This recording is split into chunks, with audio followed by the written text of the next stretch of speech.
Señoras y señores, muy buenas tardes. Bonito lunes para el Racing y los racinguistas y, por qué no, para todo Ferrol. El Racing venció en La Malata a la Leonesa por 2-1, lo que es bueno ya que se queda a un punto de la salvación, aunque faltan todavía por jugar 11 jornadas, que van a dar bastante de sí. Los equipos se alinearon de la siguiente forma. Por el Racing jugaron Reguero, Jesús Varela, Nico Sanún, Garrido, Iván Romero, Malafaia, Juan Martínez, Rubén Pérez, Carlier, Nacho Calviño y Pablo Rey. Entró Dani Quintana por Pablo Rey, Carlos por Iván Romero y Antón por Malafaia. Mientras que la Cultural y Deportiva Leonesa alineó con Seizar, Cerveró, Gorka García, Salva, Chus Bravo, Santi Santos, Omar, Chema Mato, Gito, Denis y Llave. Jugando también Ferran, que sustituyó a Xavi, mejor dicho, Abel Segovia por Salvia y Abel Segovia por Santi Santos. El partido dio comienzo con una jugada que constituyó un susto para el equipo y la afición ferrolana y que pudo haber cambiado el rumbo del encuentro. Fue una llegada cuando todavía no se cumpliera el minuto 1 de Omar, que se plantó solo ante Reguero, pero el disparo le salió cruzado, pero rozando un poste. Ya digo, era el inicio del encuentro y el susto estaba en el cuerpo. Pero el Racing, con el sistema que emplea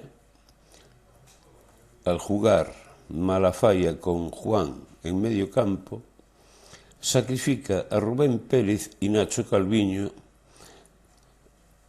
a apoyar a ese mediocampo, a esos dos jugadores, mientras que los laterales no suben la banda, no doblan a Nacho Calviño ni a Rubén Pérez y al Racing le cuesta llegar. Pero en el minuto 5 se produce un auténtico regalo de la Leonesa y Rudy Carlier marca a puerta vacía el 1-0. Fue un balón que le quedó franco al portero y a un defensa sin ningún jugador del Racing, el portero que no despeja, el defensa que tampoco, al final toca el portero, rebota en el defensa y le cae a Carlier para que empuje el balón y era el 1-0. Es decir, de lo que había podido ser el 0-1 en el minuto 1, en el 5 se pasaba al 1-0 a favor del equipo ferrolano. En el 8 hay un intento de Malafaia desde el campo, desde su propio campo, al ver al portero adelantado, pero el balón se va fuera.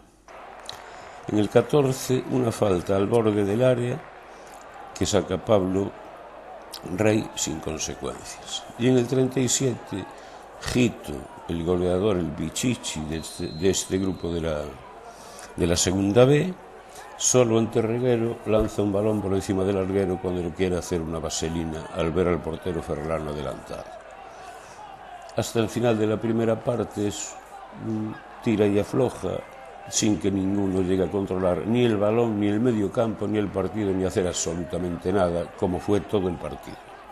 O sea, fue cualquier cosa menos un partido de fútbol de segunda B, que no es que sea una gran categoría, pero algo hay que mostrar y ninguno de los dos equipos mostró absolutamente nada.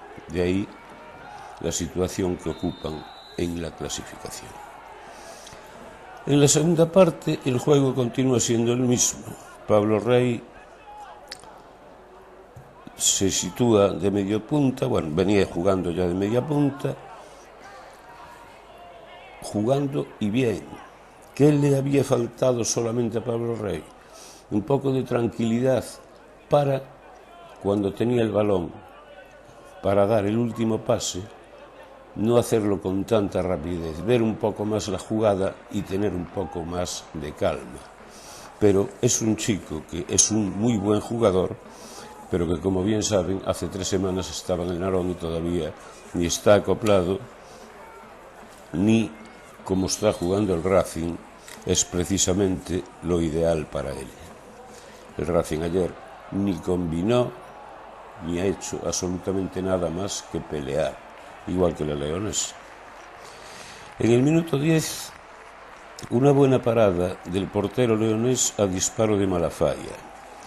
El Racing combina más y menos acelerado por unos momentos, pero la pelota no sale jugada desde atrás, a pesar de que Nikos Ranún, en su labor de central, sí la sacaba, pero al llegar a la línea, al medio campo, no había el criterio suficiente, ni se daban apoyos para que la pelota pudiera salir jugada con ese criterio y circulara como debe de hacerlo.